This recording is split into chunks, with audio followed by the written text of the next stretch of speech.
The first book of Samuel, chapter 24. And it came to pass, when Saul had returned from following the Philistines, that it was told him, saying, Behold, David is in the wilderness of En-gedi.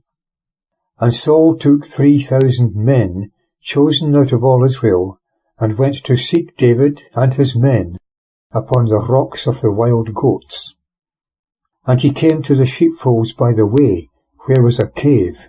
And Saul went in to cover his feet, and David and his men were abiding in the recesses of the cave.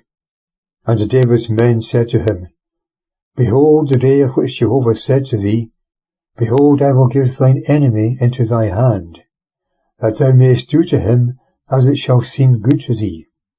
And David arose and cut off the skirt of Saul's robe secretly.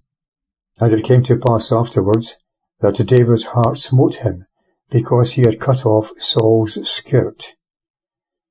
And he said to his men, Jehovah forbid that I should do this thing to my master, Jehovah's anointed, to stretch forth my hand against him, for he is the anointed of Jehovah. And David checked his men with these words, and suffered them not to rise against Saul. And Saul rose up out of the cave, and went on his way. Verse 8.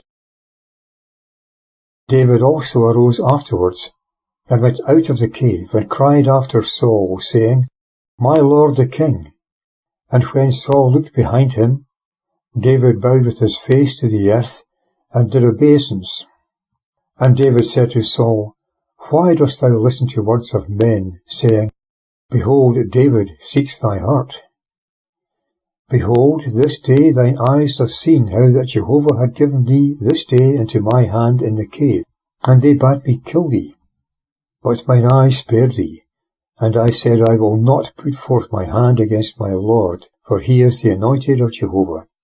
And see, my father, yes, see the skirt of thy robe in my hand. For in that I cut off the skirt of thy robe, and killed thee not, know and see that there is neither evil nor transgression in my hand, and I have not sinned against thee. Yet thou liest in wait for my life to take it. Jehovah judge between me and thee, and Jehovah avenge me of thee. But my hand shall not be upon thee.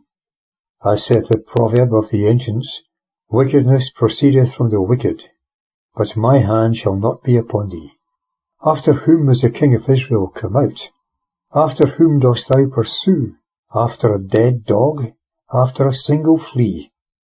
Jehovah therefore shall be judge, and judge between me and thee, and see and plead my cause, and do me justice, in delivering me out of thy hand.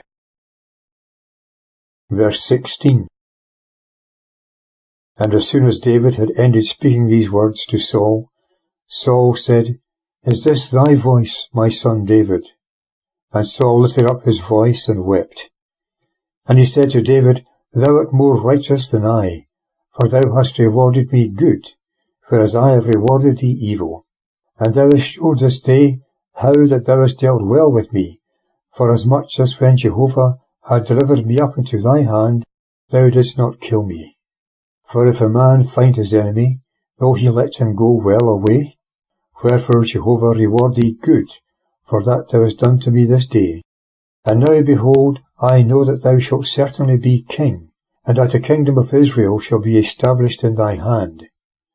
Swear now therefore to me by Jehovah, that thou wilt not cut off my seed after me, and that thou wilt not destroy my name out of my father's house. And David swore to Saul, and Saul went home, and David and his men went up to the stronghold.